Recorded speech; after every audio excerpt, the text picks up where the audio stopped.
Assalamualaikum warahmatullahi wabarakatuh. Selamat datang di channel Six Sigma.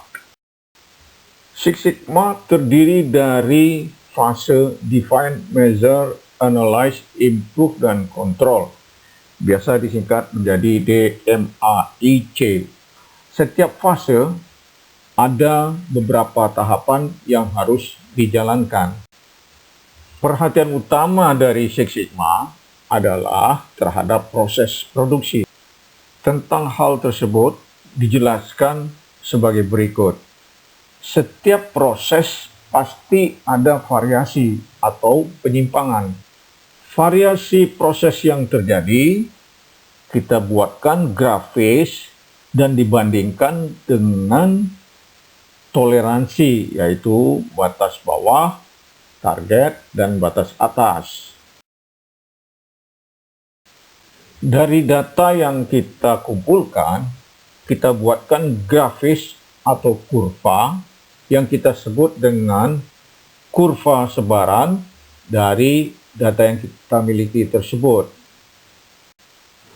Pada kurva kita bisa melihat bahwa sebahagian data berada di antara batas toleransi dan sebahagian lagi berada di luar batas toleransi. Ada yang di bawah LSL atau Lower Specification Limit, ada yang berada di atas USL atau Upper Specification Limit. Yang inilah yang kita sebut dengan cacat. Jadi kita sebut bahwa data yang berada di antara batas toleransi itu adalah yang bisa kita terima. Sementara yang di luar batas toleransi itu tidak bisa kita terima karena itu adalah cacat dari proses. Kurva yang tadi sangat lebar itu mengindikasikan bahwa pada proses produksi terdapat banyak variasi. Sekarang mari kita lihat bagaimana dengan kurva berikut ini.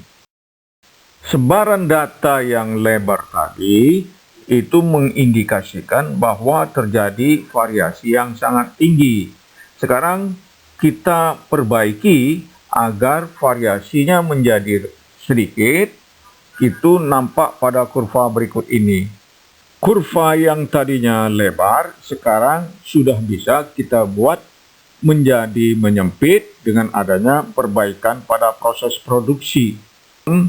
Masih ada sebagian dari proses produksi berada di luar batas toleransi.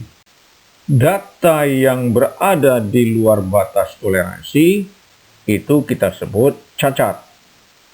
Jadi kurva ini menggambarkan bahwa variasi sudah bisa kita kurangi dengan tampak berupa kurva yang menyempit dibanding yang tadi, tapi dia tidak berada sepenuhnya di dalam batas toleransi.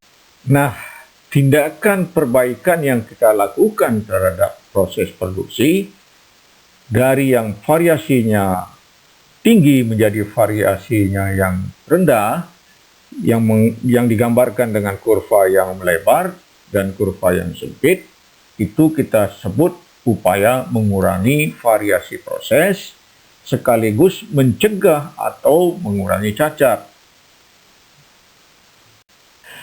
Upaya untuk mengurangi variasi proses sudah berhasil. Sekarang upaya berikutnya adalah memusatkan proses ke dalam batas toleransi dan ke targetnya. Kurva yang terbentuk adalah sekarang sudah berada di dalam batas toleransi dan dia mencapai target. Serta sama sekali atau boleh dibilang tidak ada lagi defek atau cacat. Upaya ini kita sebut dengan memusatkan proses ke targetnya sekaligus untuk menghilangkan atau mencegah terjadinya cacat. Jadi dapat kita simpulkan bahwa Six Sigma aktivitasnya adalah mengurangi variasi proses kemudian memusatkan proses dan mencegah cacat. Proses yang baik akan menghasilkan produk yang baik. Oleh karena itu, Six Sigma utamanya adalah konsentrasinya atau fokusnya atau perhatiannya adalah terhadap proses produksi, bukan terhadap produk. Ini ilustrasi yang sangat sederhana, di mana konsumen memesan barang kepada produsen.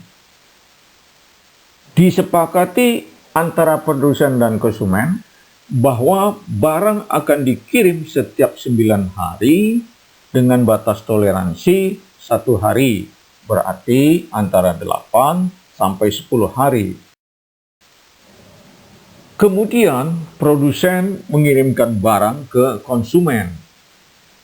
Setiap pengiriman kita catat dan kita peroleh data sebagai berikut. Data pengiriman pertama adalah 5 hari, yang kedua adalah 13 hari, yang ketiga adalah 9 hari, yang keempat 11 hari, dan yang kelima adalah 9 hari. Dari data yang terkumpul, kita hitung rata-ratanya, diperoleh angka 9,4 hari. Jika dibandingkan dengan target 9 hari, ini sudah mendekati. Jika kita lihat rentang daripada data pengiriman, itu menggambarkan bahwa adanya variasi. Bagi konsumen, variasi memberikan dampak yang negatif. Konsumen menginginkan rata-rata sesuai dengan target yang diinginkan, serta variasi tetap berada di dalam batas toleransi yang ditetapkan. Semakin tinggi variasi proses, maka sebaran data semakin melebar. Dari data yang ada, kita hitung besaran standar deviasinya.